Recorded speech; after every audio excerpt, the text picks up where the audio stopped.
नमस्कार दोस्तों, मैं रोहित आप सभी का मेरे चैनल पे स्वागत करता हूं। आज हम बात करने वाले हैं 21 जुलाई 1969 की। जी हां, रात का 8:17 का समय था और आप सभी ने एक नाम सुना होगा, नील आर्मस्ट्रांग। जी हां, एक न एक बार आप सभी ने सुना ही होगा नील आर्मस्ट्रांग का नाम, तो आपके माइंड में एक ये भी चीज़ आ गई होगी। तो जी हाँ, ये तो उसी की बात कर रहा है जिसने चंद्रमा के ऊपर अपना पहला कदम रखा था। तो एग्जैक्टली मैं उसी की बात कर रहा हूँ। 8:17 का समय था, 21 जुलाई की रात को उन्होंने चांद के ऊपर अपना पहला कदम रखा और इसी के साथ ये पूरे वर्ल्ड में एक हिस्ट्री बन के रह गई कि चंद्रमा के ऊपर किसी पृथ्वी के व्यक्ति ने कदम रख दिए। और इन्होंने टेक ऑफ कब किया था? इन्होंने टेक ऑफ किया था 16 जुलाई 1969 को, यानी कि 16 तारीख को वो लोग टेक ऑफ हुए और 21 तारीख को वो पहुंच भी गए। तो इतने कम समय में वो लोग इतनी जल्दी पहुंच गए और मिशन था अपोलो 11। जी हाँ, अमेरिका के द्वारा इसे संचालित किया गया था।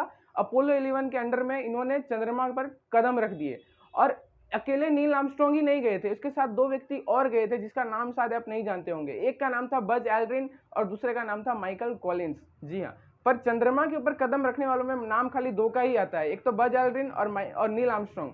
तो माइकल कॉलिंस इन्होंने क्यों नहीं रखा जब ये गए? तो इसके पीछे एक अलग ही चीज़ें हैं जो आज आपको मैं एक्सप्लेन कर दूंगा। तो बने रहिए इस वीडियो में और जानेंगे कि क्यों आखिर जो अमेरिका है वो उसने चांद पर जाने की पूरे प्रोजेक्ट को तैयार किया। Neil Armstrong stepped out. It was pleasant, we can assure you. that the crew retrieved from the That would be the epitome. तो बात अब आती है कि आखिरकार जो अमेरिका था उसने मून पे जाने का डिसाइड क्यों किया। तो आपको जरूर मालूम होगा कि सोवियत यूनियन और अमेरिका के बीच में कोल्ड वॉर चला करता था और सोवियत यूनियन ने अपना एक बंदा जिसका नाम था यूरी गागारिन उसे अंतरिक्ष में भेज दिया था और उन्होंने एक बहुत ही बड़ा सफलता को हासिल कर लिया था। और उस टाइम पे जो सोवियत यूनियन था उसकी बहुत ही ज़्यादा वाहवाही हुई थी पूरी दुनिया में। तो इस चीज़ को देखकर अमेरिका को कहीं ना कहीं तकलीफ हुई और एक हिसाब से वो प्रेरित भी हुआ कि उसे भी कुछ बड़ा करना चाहिए। तो उस टाइम पे उसके जो तत्कालीन राष्ट्रपति थे उसका नाम था जॉन एफ कैनेडी। उन्होंने तुरंत ही एक अनाउंसमेंट कर दिया कि जी हाँ, अब अमेरिका भी है ना मून पे जाएगा और सक्सेसफुली 10 वर्ष के अंदर में वो इंसानों को चंद्रमा पर पहुंचाएगा और उसे सुरक्षित वापस भी लाएगा। अब ये अनाउंसमेंट उन्होंने जब कर दिया तो इसके पीछे अब काम भी करना था। तो अमेरिका के 5 लाख वैज्ञानिकों ने दिन रात इसके ऊपर काम किया और तब जाकर जो अपोलो 11 है उस मिशन को बनाया गया और इसके अंडर में नील आर्मस्ट्रांग ने चंद्रमा के ऊपर अपना पहला कदम रखा और मानव इतिहास की बहुत ही बड़ी हिस्ट्री बनी। अब नील आर्मस्ट्रांग ने जब चंद्रमा के ऊपर अपना पहला कदम रख दिया तो खाली नील आर्मस्ट्रांग को इसका श्रेय नहीं जाता, इसके पीछे श्रेय जाता है 5 लाख वैज्ञानिकों को भी, जिन्होंने दिन रात काम करके और एक्चुअली 6 वर्ष का उन्होंने समय लिया था मात्र एक रॉकेट बनाने का। जी हाँ, जो एक लूनर मॉड्यूल था और वो इतना ज़्यादा शक्तिशाली था कि पृथ्वी पर से भी टेक ऑफ हो सकता था और वापस से चंद्रमा पे पहुंच के फिर से वहां से टेक ऑफ होकर वो पृथ्वी पे आ सकता था। तो एक बहुत ही बड़ी बात थी और वो बहुत ही ज़्यादा शक्तिशाली रॉकेट था। और इसके साथ में दो और चीज़ें जोड़ी गई थी जो कि एक सर्विस कमांड था और एक कंट्रोल कमांड था। अब आपको मैंने सबसे पहले बताया कि 3 लोग गए थे, बज एल्ड्रिन, नील आर्मस्ट्रांग और माइकल कॉलिंस। तो जो बज एल्ड्रिन और नील आर्मस्ट्रांग थे वो कहाँ पे बैठे हुए थे? वो सर्विस कमांड में बैठे थे। और जो माइकल कॉलिंस थे वो कंट्रोल कमांड में बैठे हुए थे, यानी कि उसका काम था कि चंद्रमा की कक्षा में खाली भ्रमण करना और सब चीज़ों को कंट्रोल करना। और बाकी के जो दो बंदे थे उनका काम था सर्विस का काम था, यानी कि वो मून पे उतर के उनको चीज़ों को देखना था।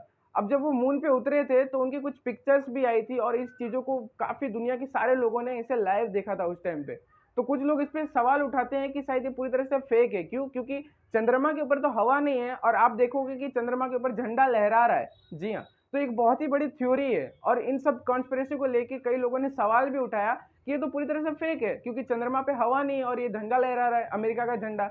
तो गाइज मैं आपको बता दूं कि उन्होंने एक बहुत ही गजब का दिमाग लगाया था, यानी कि झंडा आप जब भी देखोगे तो झंडे के ऊपर सीधा डंडी लगी रहती है और यदि ऐसे ही उसमें झंडा बांध देंगे तो झंडा नीचे गिर जाएगा। इसके लिए उन्होंने क्या किया था, झंडे के जब सीधा ऐसा रहता है तो उधर भी ऊपर की तरफ से भी डंडी जोड़ी गई थी जिससे उसे उसमें सिल दिया गया था, जिससे कि जो झंडा है वो पूरी तरह से गिरेगा ही नहीं क्योंकि वो दोनों तरफ से बांधा हुआ है। तो झंडा फहर रहा था और अमेरिका का झंडा फहरा और वहां पे उन्हें गाड़ा गया। जी हाँ, और एक बात ये भी है कि जब उन्होंने स्पेस सूट पहना हुआ था नील आर्मस्ट्रांग ने और जब टेक ऑफ करने के बाद वो सर्विस कमांड से बाहर आ रहे थे तो उस टाइम पे गलती से एक खरोच आ गई और एक जो बल्ब था वो टूट कर गिर गया और वो एक ऐसा चीज़ था जिसके कारण से जो वो मॉड्यूल था वापस से स्टार्ट ही नहीं हो सकता था। तो उन्होंने तुरंत ही जब वापस से वो टेक ऑफ करने के लिए उसमें बैठे तो जब वो स्टार्ट ही नहीं हुआ तो उन्होंने वापस से संपर्क किया नासा के वैज्ञानिकों ने और उन्होंने पता लगा कि उन्हें बताया कि जो है ना ये टूट चुका है, एक ऐसा चीज़ जो कि स्विच है वो टूट चुका है, तो इसको वापस से चालू कैसे किया जाए। तो नील आर्मस्ट्रांग ने उस टाइम पे दिमाग लगाया और एक पेन का सहारा लिया।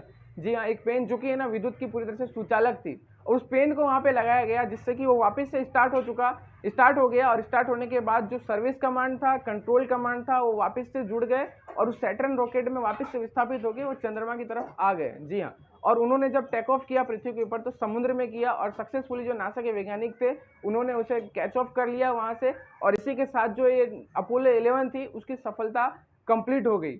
और अमेरिका ने टोटल इसके पीछे $100 बिलियन का खर्चा किया, जो कि उस टाइम पे बहुत ही बड़ा खर्चा कह सकते हो आप।